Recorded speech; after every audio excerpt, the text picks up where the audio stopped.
nama Bazar Tok Guru, tapi gapo kita buat di Bazar Tok Guru? Untuk menarik orang pergi kepada Bazar Tok Guru. Nama Tok Gurunya. Nama Tok Guru. Ini bukan kata berlaku kepada Bazar Tok Guru sahaja. Tapi sebab kita duduk situ, kita cakap Bazar Tok Guru. Tapi keseluruhan sebenarnya. Di Bandar Kota Baru ni? Bukan bandar keseluruhan. Kalau saya bergerak dalam 3 negara tu, boleh kata gitu. Gitu belaka. Dia gitu. Selalu belaka. Selalu belaka. Jadi, tapi kalau pasal Khadijah tu kita tengok jeng. Jeng lagi masa jeng, tu betul. ada lagi lawan nak jeng beli. lagi kan, jeng. Yalah, sebab kalau kita nak tanya, kadang-kadang nama Bazar Tok Guru, tapi gapo kita buat di Bazar Tok Guru? Untuk menarik orang pergi kepada Bazar Tok Guru. Nama Tok Gurunya. Nama Tok Guru. Adakah nama sahaja dengan tidak orang panggil perangai orang lain ni, bila dia jalan, dia nak bergambar. Betul. Bergambar ni adalah dia akan promote kedai kita tu. Secara tak langsung. Tapi apa yang ada di Bazar Tok Guru? Nama Tok Guru.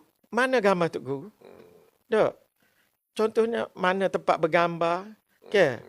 Seperti macam saya cakap. Tempat OTD. Orang muda kata OTD. Mana tempat tu.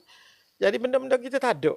Kosong kita tengok. Tak ada tarikan lah dengan masa. Tak ada tarikan. Jadi semakin sore, lepas tu kedai pun orang panggil semakin lusuh. Jadi tak ada kebersihan kurang. Kebersihan kurang juga. Kebersihan amat kurang. Di situ macam kebersihan tu kita hire orang luar lah. Maknanya ada syarikat yang membersih ke bagaimana? Tak. Dalam 6 bulan lepas tak silap saya. 6 bulan lepas kita dah tak pakai pekerja syarikat kontraktor pembersihan.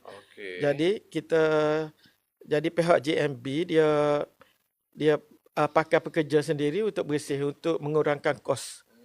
Sebab bila tak ada orang panggil, bila ramai orang keluar daripada pasar tu, jadi banyaklah orang tak bayar kepada JMB. Jadi bayar perkhidmatan lebih kurang 460 setahun. Jadi banyak tak bayar. Jadi tu JMB masalah kewangan lah untuk membayar. Jadi buat syarikat kontraktor, dan kita ambil 3 orang pekerja pembersihan sekarang ni. Jadi memang kerja memang teruk sikit lah. Teruk lah. Sebab dia kena 3 tikak. Dia kena uruskan. Kotik siapa, bersih apa gitu-gini lah. Sedangkan kebersihan ni adalah penting. Penting. Untuk sebab tempat tarikan. Tempat tarikan. Kalau kebersihan ni kita tidak memuaskan, macam mana kita nak promote tempat tu untuk pelancongnya. Betul tak? Dia macam fasiliti yang ada situ dalam keadaan baik ke ataupun ada yang rosak macam lift, tangga dan sebagainya? Biasalah bila benda ni dah orang panggil dah 14 tahun, adalah kerosakan tu biasalah ada. Tanah pun nak kata baik pun tidaklah sebaik mana juga. Tapi biasalah benda-benda ni.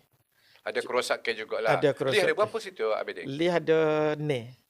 Boleh guna berapa? Semua boleh guna. Semua boleh guna. Okey, penyelenggaraan dia buat secara berjadual lah. Berjadual. Okey, tandas macam pintu kecemasan ke apa berfungsi dengan molek? Berfungsi. Cuma kebersihan masih kurang lah. Saya berada dalam JMB lebih kurang dalam dua kali mesyuarat baru, 2 bulan. Tapi insya-Allah lah kita cuba tekan untuk bersih. Terutama bersih surat, kemudian kita pergi kepada bersih lain.